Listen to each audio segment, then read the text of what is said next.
Welcome to Politics Done Right. I am your host, Egberto Willies. This is a progressive program that will take the mystery out of politics. This is the program that will encourage you to make sure government becomes we the people. Whether you are liberal, progressive, conservative, or otherwise, you get to air your point of view. We are an independent media outlet that, unlike mainstream media beholden to corporations, we only owe allegiance to you. Remember, you can also send me a tweet at EGBERTOWILLIES. That is at Egberto Willies. Let us engage. It is Politics Done Right. Welcome to Politics Done Right on KPFT 90.1 FM Houston, your community radio station. We have a great program in store for you today. Austin, Texas environmentalist Danny Fetonte is relentless to protect community hurt by a coal-burning power plant, ash, and more. We have Chuck Todd. He challenges Senator Roger Wicker on Republican policy failures, including a tax cut that did not work, while GOP opposes the infrastructure bill. And then we close with Democratic National Committee member Christopher Reeves discusses the failed red states and how to maintain Democratic House control. I want to announce a benefit fundraiser named Lydia's Heart. She's a woman who, like many, our healthcare system has failed. If you can be so kind to visit her fundraiser at the Daiichi Shotoka, located at 2320 Texas Parkway, Missouri City, there will be many of her items for sale, clothing, shoes, household items, and many more. That will be April 10th at 7 a.m. through 6 p.m. Again, that is April 10th at 7 a.m. through 6 p.m. Again, that location is 2320 Texas Parkway, Missouri City, for Lydia's Heart. Folks, before we get started, please remember to keep your community radio station, KPFT, in your minds. Talk about it. Tell our friends to tune into 90.1 FM Houston or listen to kpft.org. Listen on kpft.org. Likewise, keep our 100,000 watt station that covers the entire Southeast Texas on air by donating what you can afford at our website, kpft.org. Just click that donate button, and please do so in the name of Politics Done Right. Lastly, remember, you can get Politics Done Right Mondays through Fridays on Facebook Live at facebook.com/politicsdoneright or on YouTube Live at politicsdoneright.com/YouTube. Please do not forget to follow me on Twitter for updates. My handle is Egberto Willies, at Egberto Willies, spell EGBERTOWILLIES. We are here with Danny Fetonte, who is a chair of the Fayette 350 Committee, an environmental group.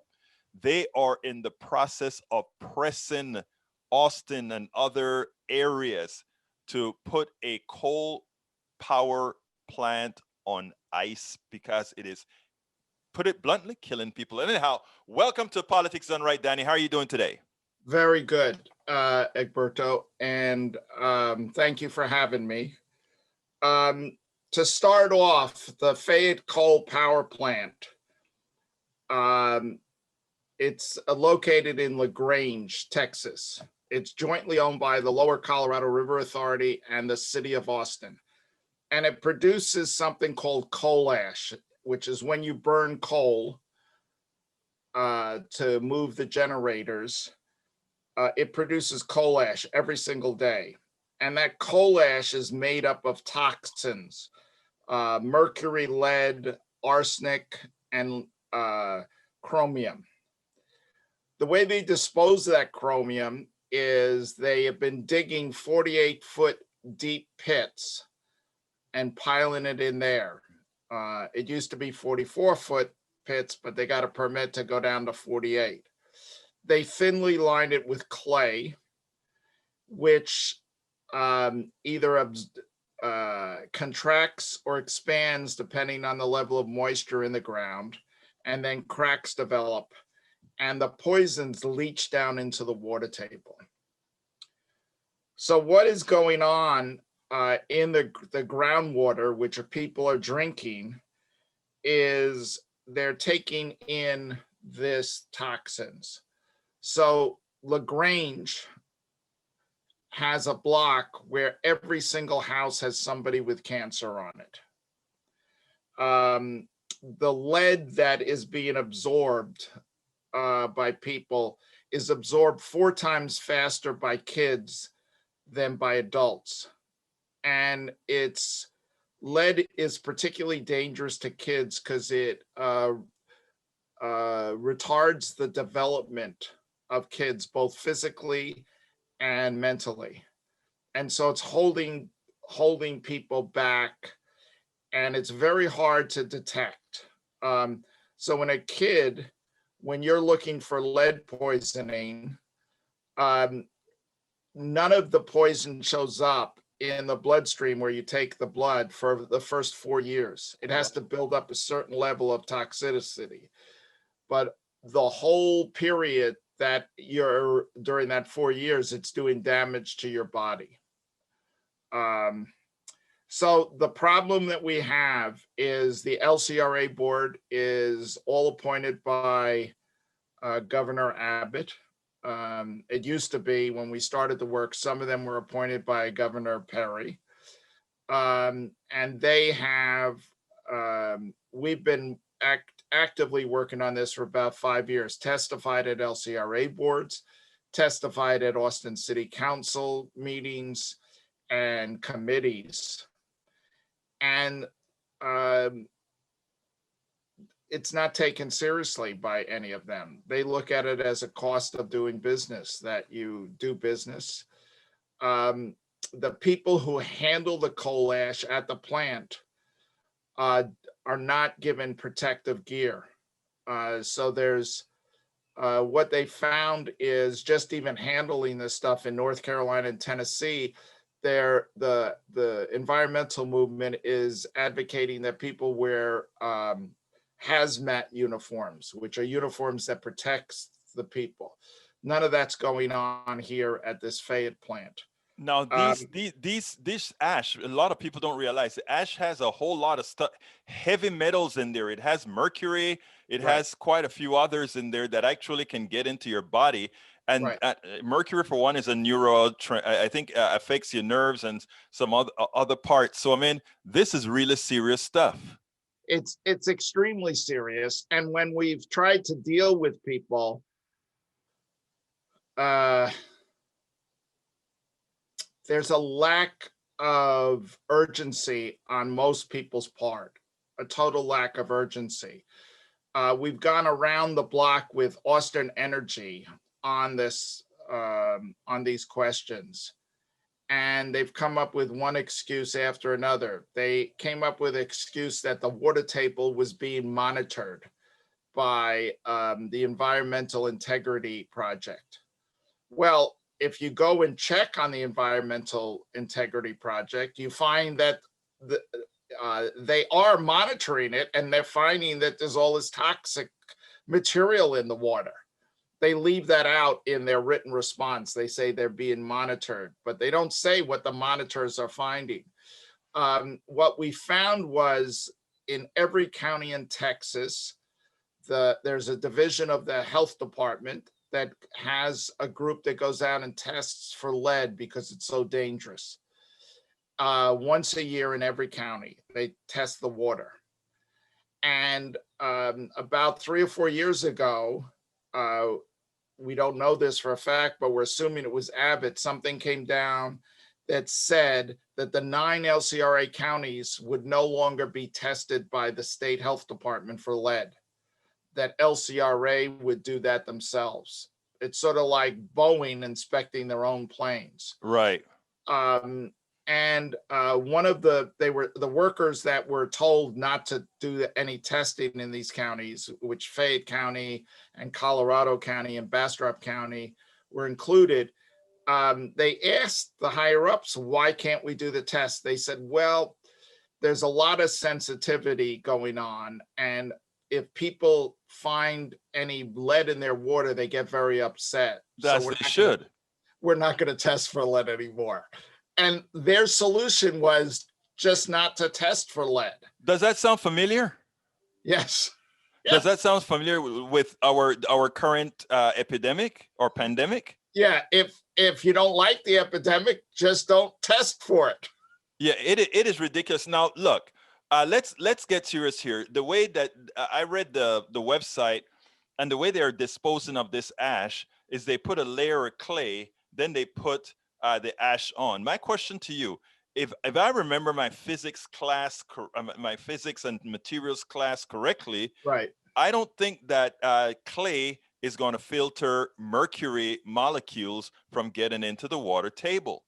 And if I understand the maps that I see correctly, it seems to me like we could get seepage into the Austin aquifer, which is the Edwards aquifer, and several of these other aquifers in the vicinity.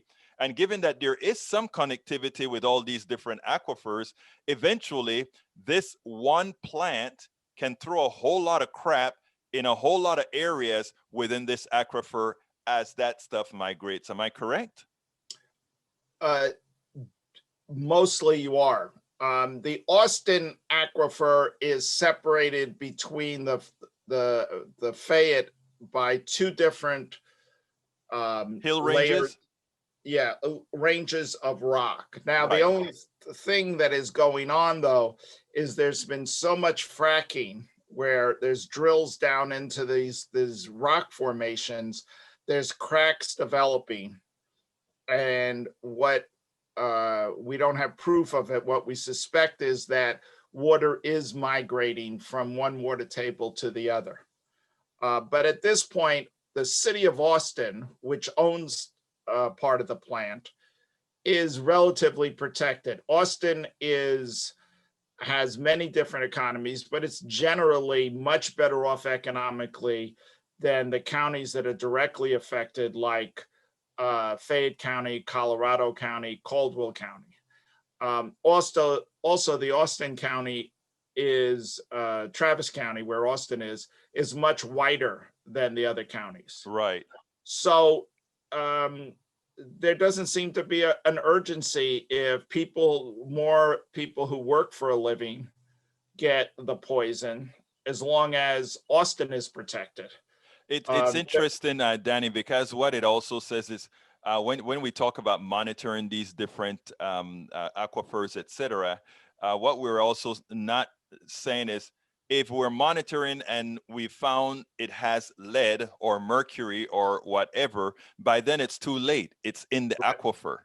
That's exactly right. The reality should be there should be experimentations going on to see if our level of mitigation prevents flow of mercury in there. And I think what they're going to find is no, it doesn't do that. And therefore we have to find, if we're going to keep burning that coal, we have to find some way of not having all those heavy metals leaching themselves into the table, right? Right. The Obama administration, the Environmental Protection Agency under Obama, was so concerned they were citing this plant again and again for the bad disposals of the coal ash, and they started fining them. The heaviest fines were done about 4 or 5 months before Trump took office. When Trump took office, he negated all the fines and wiped out all the citations. So if you go in, and I did an open records request to LCRA asking for all copies of all the citations, they said we don't have any. We're trying to meet with right now with Congress folks to ask them to put pressure on EPA to go back into this plant. But at this point, it's not on the horizon because there's no record of all of the violations that they've had. Well, Danny, there are no open records. Shouldn't there be a database of everything that was thrown out as well? Or are you trying to tell me they killed it all? We can't find it. The Trump administration not only got rid of all of them in the last 3 or 4 months of his administration, he also put together a procedure which allows Texas to handle all their environmental issues themselves. So the Biden administration has to change that before they can even try to regulate the environment here. The whole problem of dealing with it by just getting the so-called officials to start to deal with it is very, very difficult. What we've done is we're doing what's called a email storm towards the city council. We've met with 4 of the city council people directly, individually. And we've met with the staff of 3 others to try to go through this and asking them to start taking serious issues.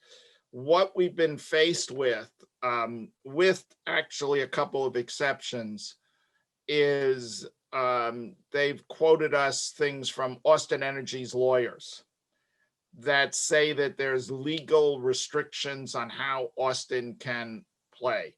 Evidently, the legal department of Austin Energy, which handles all of their energy questions, signed all these agreements with LCRA, which gives LCRA total executive power to make all decisions. So they're saying it's not in our hands, even though we own 50% of all of the property where the coal ash is stored and 30% ownership of the turbines. They say we don't have any say on it, which in the last couple of meetings with city council individuals, we said, this is not going to be handled through a lawsuit. This has to be handled politically, where the city council members who know what's right and know what's wrong stand up and raise it. We have to cause a political stink that says that kids in Central Texas should not be being poisoned so that we can be comfortable. Now, many times what they take advantage of is the naivete of the people in a particular area.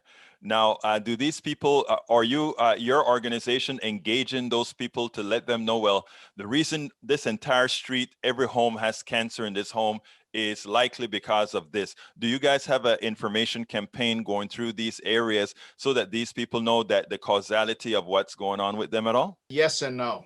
Mm-hmm. We met with people in that community who are very reluctant to trust Austin environmentalists. Right. And the reason is 5,000 of them got involved about 6 years ago with another environmental group. And they did all sorts of stuff. And then the environmental group signed a agreement with the city of Austin officials and basically walked away from the campaign without ever consulting with the people in Fayette County, without ever demanding cleanup of the coal ash. They got a commitment that at some point people would try to close the 2 halves of the turbines, but nothing on the cleanup. And there was very active people in that community who were standing up. There was small business people who have drilling operations for water. There was small business people who had pecan tree forests. There was ranchers. All sorts of people got involved in this. A number of years back, a bunch of the people from Fayette County who couldn't, one gentleman used to sell their pecans for $400,000 a year. And after all of this, the seepage got involved. He couldn't produce any pecans. So they went and bought pecans at the HEB and then made pecan pies and delivered them to the city of Austin to tell them what was going on. So there is some tension. We have good contacts with a number of people in Fayette County. The plant management has exerted a tremendous amount of pressure on the local government officials, saying that this is it is the largest employer in Fayette County. How many people does it employ? 165. Okay. And in Fayette County, that's a lot. And so they've tried to say that the Austin environmentalists are trying to jeopardize people's jobs. So our 3-part program that we're doing is one, the first thing is to begin the cleanup and stop more poisoning. So take all of the coal ash, put it into coal bins, whether it's the coal ash that is produced each day or the coal ash that is buried. That process, if anything, will create more jobs, the cleanup. The second thing is to begin the process of developing a solar farm. There's 6,000 acres there, and you could be able to develop solar power and gradually increase the solar and decrease the amount of carbon. Right. Electricity. It's sold for the same amount of money. Right. The plant generates $30 million a year for the city of Austin, which is we've run into as one of the factors of them being uncomfortable and dealing with it, because the city of Austin's budget is about a little bit over $1 billion. We have developed a committee in Bastrop County, which is a county next to it, who was not involved with getting betrayed by another organization. And we have contacts in about 5 of the LCRA counties, which we've been doing some work on. The problem that they're facing is if the city of Austin, which makes up the majority of the people in LCRA, is not raising any cane, then it's hard for us to excite local politicians in these smaller counties that they think they can do some stuff. So we're really putting pressure on the city council. All of the people who work there that are displaced are given jobs in either the city of Austin or other LCRA facilities. So there is electricians and all sorts of skilled workers that could move in over a period of time into the good paying jobs in those 2 facilities. As you just explained, Danny, you not only are you guys wanting to solve that issue with the mercury seeping into the water, the lead seeping into the water, but you've also given a practical solution that people are not just out of jobs or something happened. It's just people have to have the will to do it.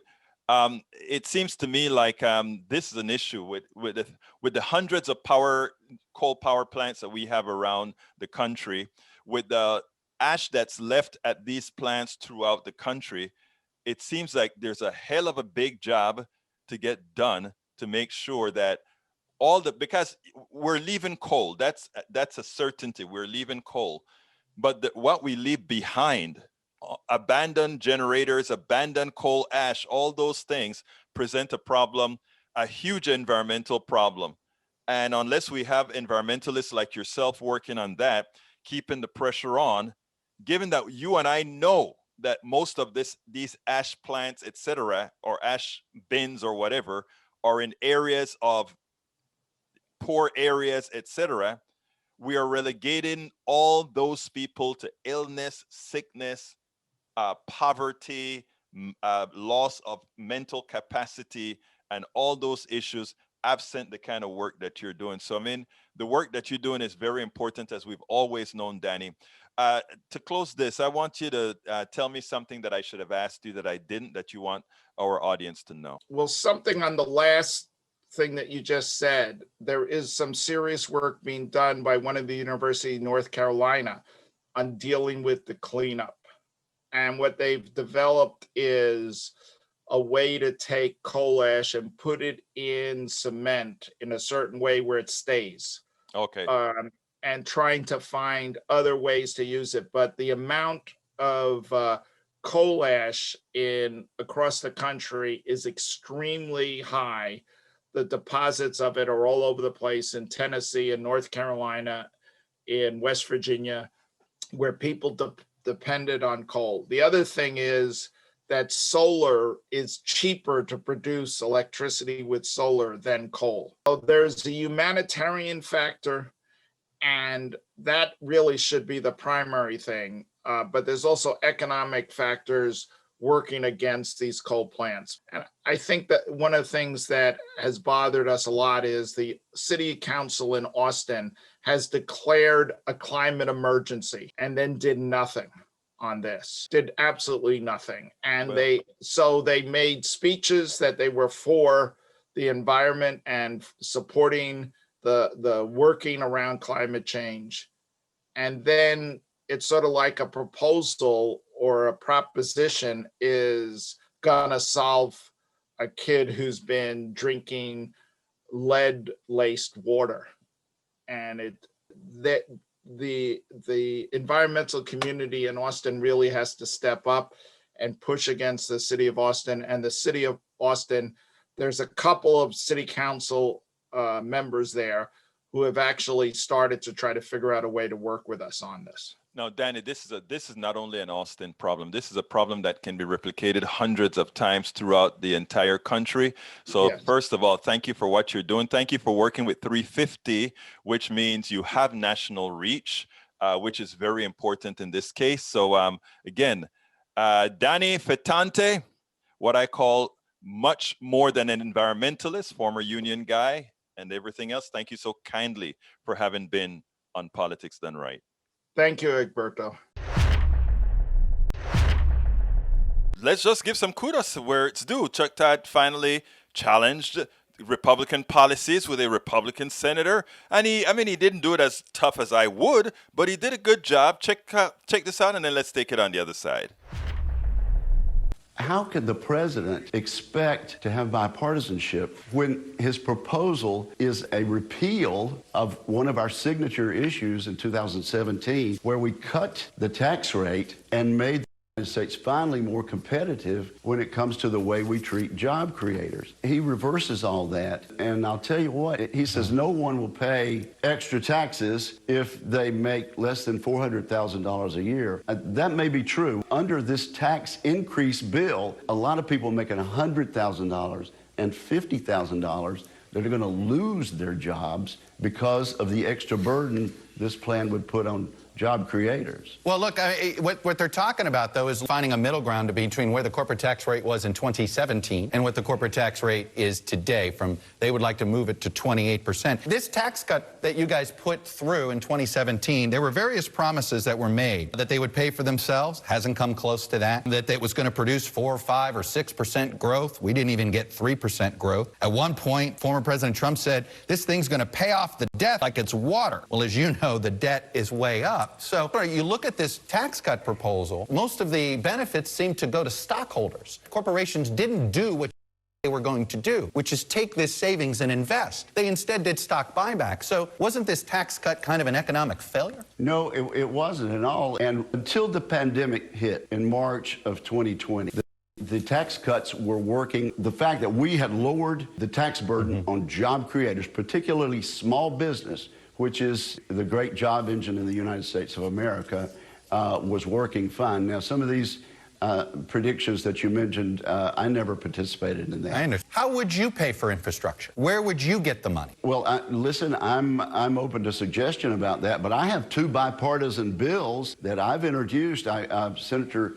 Stabenow is on an advanced Right, I understand. I'm investing in municipal bonds, right? So basically debt financing. I'm absolutely up to looking at ways that, for example, use private-public partnerships and things of that nature. But the very worst way to finance this is to put a major tax burden on small businesses that create the jobs in the United States of America. You know, let's not conflate. Should the big businesses that benefit from smooth running roads and really good ports and airports that will improve delivery mechanisms, should they contribute something to our infrastructure? You got a whole bunch of companies that pay zip into the federal government coffer. I'm all for looking at ways that states like our neighboring state of Alabama, Tennessee, Arkansas, they've all found a fair way that the public will go for to pay for roads and bridges. But when you talk about big businesses and you're saying we should raise their tax rate from 21% corporate rate to 28%, let me just tell you, that's going to cut job creation in the United States of America. And it's the very reason we lowered those tax rates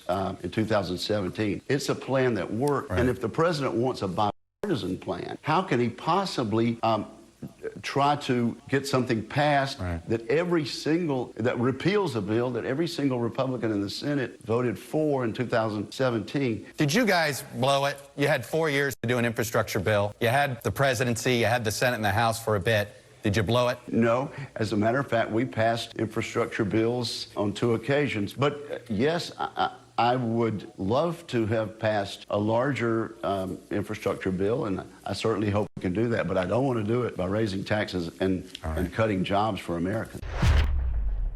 Now, let me first get one thing out of the way. A dollar knows from whence it is spent. In other words, if a corporation spent a dollar to hire somebody or buy something, or the government spends a dollar to buy something, hire somebody, or hire a company who hires somebody, a dollar does not know from where it is spent. So the lie that Republicans always want to give tax cuts to companies so that they can decide and they can spend the money somehow more efficiently to create jobs, it's a lie that needs to be dispelled. Now, Chuck Todd did something there. I don't even know if he knew he did it. But when he said, listen, your tax cut failed. You said it was going to reduce the deficit. It did not. You said it was going to create a whole bunch of jobs. It did not. You said it was going to, the companies would use this tax cut to invest. It did not. They did not do it. And therefore, as such, why not take that money back that didn't get spent the way corporations made you believe, the way the Republicans told you the corporations were going to spend it to invest in America? Why not take that money back and let's make sure and really invest in America? And when they talk about jobs being lost, it's a lie. Remember, infrastructure bill means that you are going to be creating more jobs to build roads, to take care of the elderly. There's a whole lot of stuff in that infrastructure bill to create more jobs, and jobs within the $50,000 and $100,000 range that he claims that Senator Wicker claimed would be lost. So remember the realities, remember the truth. That it's been said, proven by Wall Street firms, of course, we don't like them, but they have good data that said 2.3 million jobs created in 2 years by this particular infrastructure bill. And given that Republicans don't like to tax, when asked, how are you going to pay for this? Oh, we are going to create bonds. Think about it. Bonds is just another form of saying debt. In other words, they want to take money from other people, borrow money from whoever they can borrow from, generally wealthy people, to build roads that the wealthy people's corporations are going to use, smooth roads for those corporations to use, and then pay those corporations interest the debt you borrowed to make roads good for them. It is always every transaction Republicans want to create must create a net positive gain to the wealthy and to the corporations. Understand the psychology of how these people operate. It is essential that we do. This infrastructure bill, first of all, is not as big as it should be.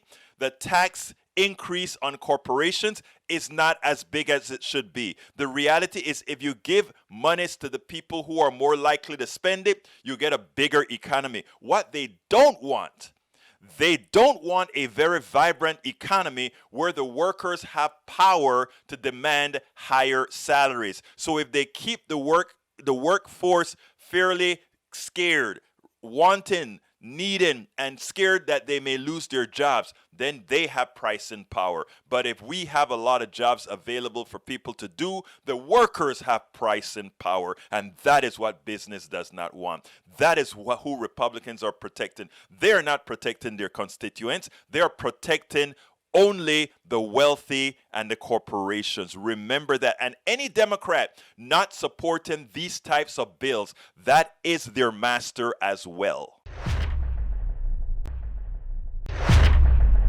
We have a special guest, as usual, Christopher Reeves, community organizer at Daily Coast and DNC committee man from Kansas. Look, when I hear the word Kansas, I always think about that book. You guys know what I'm talking about. And you know what? We're going to kind of discuss some of that as well. Welcome to Politics Done Right. Christopher Reeves, how are you doing today?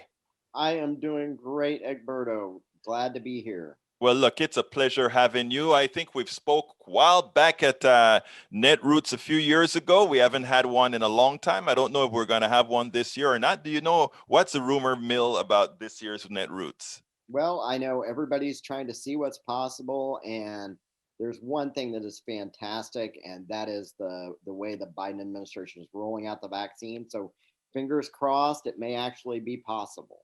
Do you know if it turns out to be possible, where would it be? I don't know that. I have absolutely no idea of that, and I don't know if they would know right now yet. But I think right now it's probably more likely it's virtual, but I think that there's ground room for that to change. So we'll see. I can't wait for us to get back together and get into all those rooms and those symposiums and those great panels that we have. Really miss that. But you wrote a piece, and when you wrote that piece, I kind of contacted you right away because it is right on point. We just got the American Rescue Plan passed, which is it's more than a rescue plan. It's a paradigm shift if we make a lot of its tenets permanent.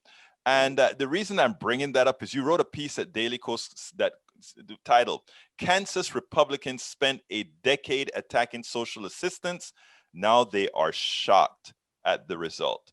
And the interesting thing about this, Christopher, is that this is not only a Kansas story. Yeah. This is really a red state story. So why don't you tell us a little bit about the article, the genesis of the article? Let's really get into that. So what had happened was, not only in Kansas, but in a lot of states, you were seeing a lot of difficulty dispersing funds for unemployment, access to healthcare. All of these things were really in a flux that the general populace didn't have a way to participate. And Republicans kept wringing their hands and going, "Oh, see, this is the federal government failure. This is, already Biden has failed." And I thought, most of this went on last year when Trump was in office. That's point number one. And point number two, what this really is it's the culmination of the last 6 years of stripping all of the money out of these programs in these red states. So states like Kansas, Texas, Louisiana, Mississippi, all of these states, Missouri, have just gutted their internal process to handle everything from foster care to unemployment. And then when they were faced with a pandemic, they were not in any way prepared to make that happen. So even if they had some Democratic leadership, we're very fortunate here in Kansas to have a Democratic governor, the system was so gamed against the working class that it was really hard to suddenly get the help out there. It was a few years ago in Kansas, they passed all this legislation that went around the country because ALEC was behind it, that said, if you're on unemployment, you can't spend any unemployment money on steaks. And there was a debate as to whether or not minute steaks qualified or cube steaks or, what qualified, that they weren't allowed to use their WIC and all these public assets money on, which was ridiculous. You can't go and use your TANF funds on a luxury cruise, which nobody was doing, but let's pass legislation. And they also moved to limit how long you could receive it. And in the states that did that, they limited it all the way down to 10 to 13 weeks. Well, in a pandemic that lasts an entire year, that was not feasible. That was not something that could change. And so you ended up with Republican legislatures who weren't willing to budge, who were complaining about all the people in their districts that were struggling, but they were struggling because of legislation that those Republican legislators had shoved down the state's throats for the last 5 years, while all the rest of us were going, hey, this is a bad idea. In the long term, this is a bad idea. They didn't want to hear it now. Now they're experiencing what it is. And rather than own up to the fact that, well, we set this ball in motion, they're wanting to point the fingers at everyone else, because it's easier to point the fingers than to say, well, we should have done something about this when we had the opportunity. We just didn't want to. Now, you have a special governor, or you had a special governor before we got this Democratic governor. His name was Brownback, and he faced a very tough competitor, a Democratic competitor before this last one. And we all thought the Democratic competitor was going to win because, as it turns out, your governor then, Brownback, decimated the school system. The teachers were against him. Many Republicans came out against him because if you want the prototypical supply side type governor, if you want the prototypical governor who believes in starving the government, he was the one. Yes. And when a comparison was made with just gutting the government by reducing taxes compared to a state like California, who raised taxes to get their budget under control, we saw a huge contrast. Number one, how could he have survived? And number two, much of his privatization, as you mentioned in your article as well, went to grifting. So talk a little bit about that the Republicans in general, when they're talking about privatization, it's nothing more than grifting. So Kansas in 2014, Brownback faced a really tough challenge by Paul Davis. And Paul Davis was a really good candidate. Kansas is normally a state that tilts Republican by default. So I know our current governor, Governor Kelly, is going to have a very tough race in 2022. But that having been said, there's a lot of things that go into that. One of the things that enabled people like Brownback is they never came out and talked about, here is the end result. They never once said, here's what's going to happen down the road. They only talked about, here's the immediate result. And so Brownback would say, hey, immediately you're going to get $50 back in your Kansas tax return, which is nothing. Right. But people said, well, that must be slimming down the government. So, Christopher, as a member of the DNC, it turns out that the concern right now is that given what we've done in 2020, the Republican legislatures are a majority. How do you expect that to pan out with respect to how House districts are drawn and whether Democrats can retain control of the House? So one of the issues that has happened is Republicans engage at the state house level in a lot of voter suppression. We always think about voter suppression as preventing people from going to the polls, but another level of voter suppression is drawing districts to either reduce effort, reduce turnout, and dilute the vote. So I want to kind of explain that. The first is to reduce effort and reduce turnout. If you draw maps to where a district is guaranteed, 100% guaranteed Democratic, because you've drawn it such that it's an all-black district or whatever, there's just never a challenge. And there are some districts in the country where there's no choice, but in a lot of places, they'll do that to pack all the Democrats in. What happens is turnout drops because people feel confident that they will have their state legislators and their U.S. House of Representatives. So turnout in that district comes down. Even though Republican turnout in that district is exactly what it should be, Democrats aren't turning out at the level because they know that they'll win. What does that mean? It means in statewide races, you get killed. The other thing that Republicans look to do is to dilute votes. If they can't pack it in tightly, then they'll move communities into a large array of other communities in order to make sure the Democrats are spread out thin enough that they can still win. And what this does is, of course, allows them to unbalance state houses as well as the U.S. House of Representatives by drawing district lines for both. The final thing that Republicans really do here that I don't think we talk enough about is that they put a lot of focus on winning the races at the state and county level.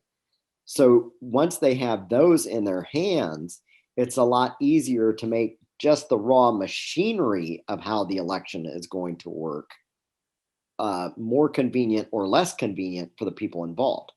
So as one of the big examples that happened a few years ago was in Dodge City, Kansas, which is a primarily Hispanic community. The polling center was moved outside of town in a casino where a lot of people would have to drive, and the hours went in such that a lot of the people who worked in the meat processing plant would have difficulty getting there. That's a great way to make it difficult for some people to vote. Before that, they had put it right next to a country club in the white area of town, which made many feel uncomfortable to go there because they were afraid people would call the cops on them.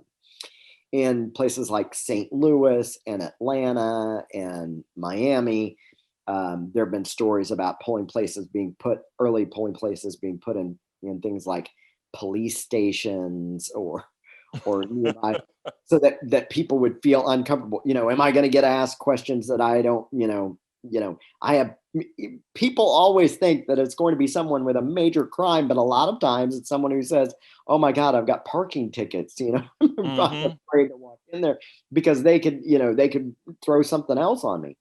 And those are all voter suppression tactics that come by gaining control of the state legislature and then the county level officers. So at the national level, I know we're really concerned about what do we do about these state legislatures? What do we do about more county officers? I think there's been a renewed focus on what do we actually start doing about district attorneys and state attorney generals, because we're thinking more about the fact that these are races that we haven't really pursued as hard as we should. But we're learning, as we see in New York, in Minnesota, that having a good attorney general can make a huge difference in the way people perceive the worthiness of the government that represents them. So now, I get all of that. Now, do you think that there is enough malfeasance that could occur to make it almost impossible for the Democrats to retain control? Unfortunately, yes. I think if HR 1 does not pass, Republicans are prepared to gerrymander enough districts that they can dilute out some votes and they can make it very, very difficult to impossible for us to hold the U.S. House. That would be a real disservice to the American public. But it's one of the problems that we have right now is that we have too many Republican legislatures. And it's one of the real reasons why we need HR 1. HR 1 is not in any way about ending up with a Democratic House or a Democratic whatever. HR 1 is about saying, let's get people in both parties, Republicans and Democrats, in a bipartisan group who are not elected officials. Because remember this, elected officials will want to draw lines however they want to make sure they stay in office. That's Right. going to be one of their goals, whether they're Republicans or Democrats. But gets an independent group to look at the map and draw it just based on math, to make these maps fair. There are a lot of groups all over the country who submit maps. Let's do that. And then we'll take the results, and however it works out, we're prepared to campaign on those. But I think if you look at it like a Republican legislature is prepared to draw maps for the sole reason of making sure that they get the most Republican seats, or Democratic maps are drawn to do the same, well, neither of those are a good method to represent democracy. Now, I'm going to circle back now to the American Rescue Plan. Don't you think we need to be selling the American Rescue Plan as not necessarily a democratic plan, but an American plan in such a manner that we're not asking Republicans this cycle in 2022 not to be Republicans. We're asking them to vote their interests. And how do we get there? Because I am of the belief that we can get Republicans not necessarily to become Democrats, but to realize that, well, if we go ahead and elect this Republican House, the benefits that came with the child care and all these other issues are likely to go away. The benefits that go to the average person, which the average person more so is Republican when you talk about income levels, et cetera. Do you think that for once we can have an election where people will vote their interests, and we'll have Democrats in such a manner campaigning for the jugular as opposed to trying to triangulate not to offend some? I think that's the most important part. Don't triangulate not to offend. We spend too much time not blowing our own horn about our successes. And I think one of the things is we need to point out this is not a Democratic plan. This is an American plan. This is the American Rescue Plan. Right. This isn't about bailing out banks. This isn't about bailing out big companies. This is about making sure you have a job, making sure you have childcare, making sure shots go in people's arms, making sure that schools have the proper ventilation systems and everything they need to reopen and be safer, to make sure your city government, your state government can still run and still hire employees. These are big things that almost everybody is agreed on. In fact, in polling, we're seeing polling results that tells us 80% of United States citizens, that's Republicans, Democrats, and independents, are in favor of this. So there is large bipartisan support of this nationwide, whereas all the Republicans in Washington, D.C. can be no votes. There are people at home who are waiting on a check to come to them because last year was destructive to them, and it was destructive because of Trump.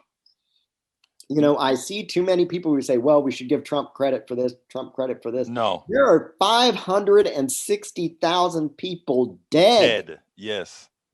That's the credit he deserves. Families that were torn apart.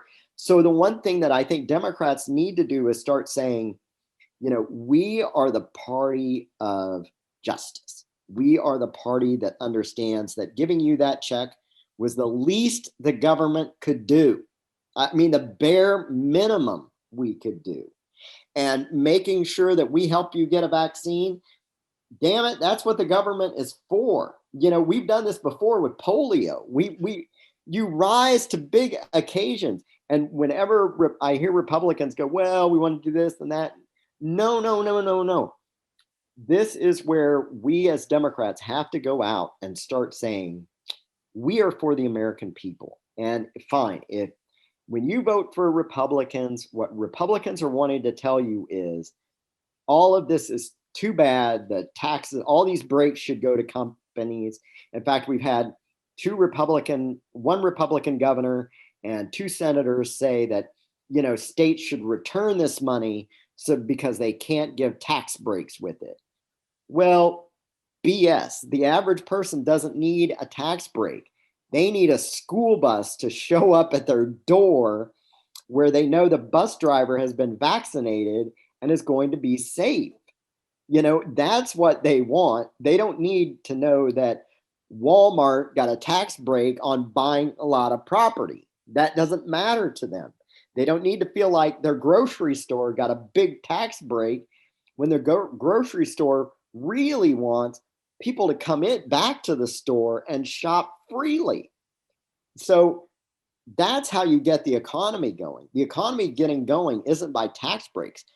To get the economy going, you have to get people feeling comfortable about getting back out there and doing things. Exactly. Now, last question. I always ask this as my last question. What would you have liked me to ask you that I didn't? I think the one question that nobody's talking about enough is what do Democrats do next and what constitutes success? everyone looks at the first 100 days of a presidency as what can you get done. We've just crossed 50 days, and Biden has got more done in those 50 days than Trump in 4 years. Right.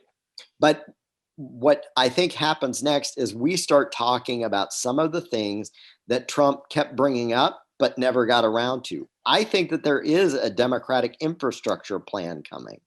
I know that there's opportunities for us to talk about real innovation and real commitment for what America of the future is going to look like.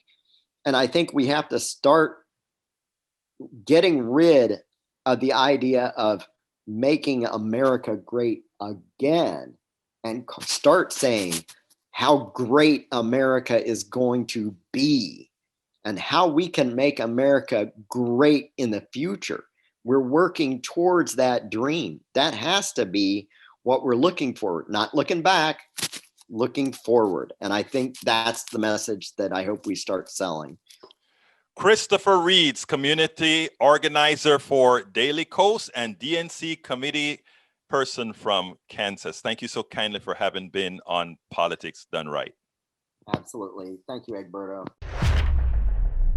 Again, please remember to keep your community radio station, KPFT, in your hands. Talk about it. Tell your friends to tune in to 90.1 FM Houston or listen to us on kpft.org. Keep us on air by donating what you can afford at our website, kpft.org. Once again, remember, you can get Politics Done Right Mondays through Fridays on Facebook Live at facebook.com/Politics Done Right, or on YouTube Live at politicsdoneright.com/YouTube. Please do not forget to follow me on Twitter for updates. My handle is at Egberto Willies, at EGBERTOWILLIES. Again, you can listen to Politics Done Right 5 days a week, Monday through Fridays at 3 p.m., just where we told you. My name is Egberto Willies. This is Politics Done Right, and you know how I end this baby. I am what? Out!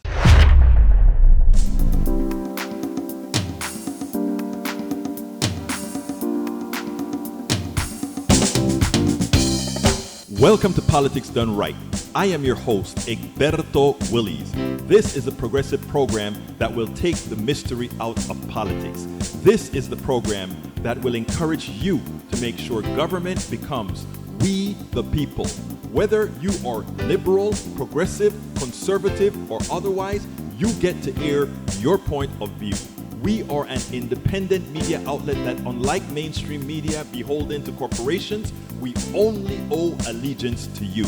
Remember, you can also send me a tweet at EGBERTOWILLIES. That is at Egberto Willies. Let us engage. It is Politics Done Right.